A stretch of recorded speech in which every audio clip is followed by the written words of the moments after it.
साक्री तालुक्यातील दगडी विहीर गावाची बस सेवा पुन्हा सुरू करा. राष्ट्रीय बंजारा परिषदेचे तालुका अध्यक्ष राहुल राठोड यांचे आगार प्रमुखांना निवेदन.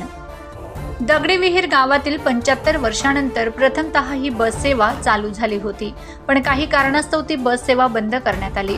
दगडी विहीर गावातून 14 ते 15 विद्यार्थी रोज 4 किलोमीटरचा पायी प्रवास करून शिक्षण घेण्यासाठी साक्री येथे जातात. दगडी विहीर गावाची बस सेवा बंद झाल्यामुळे त्यांच्या शिक्षणावर खूप मोठा परिणाम पडला आहे.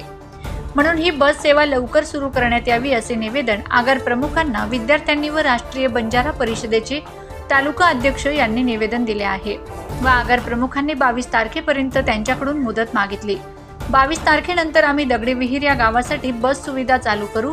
जर 22 तारखेनंतर दगडी विहीर गावाची बस सेवा चालू झाली नाही तर राहुल राठोड हे वेगळ्या पद्धतीने आंदोलन करणार असेही राहुल राठोड यांनी आगार प्रमुखांना सांगितले. त्यावेळेस कृषी उत्पन्न बाजार समितीचे सभापती नारायण भाऊसाहेब यांनीही आगार प्रमुखांशी संपर्क साधून त्यांना दगडी विहीर गावातील बस सेवा ही लवकरात लवकर चालू करण्यात यावी असे सांगितले. त्यावेळेस उपस्थित दगडी विहीर गावातील विद्यार्थी व ग्रामस्थ उपस्थित होते. प्रश्नचिन्ह न्यूजसाठी राहुल राठोड, साक्री.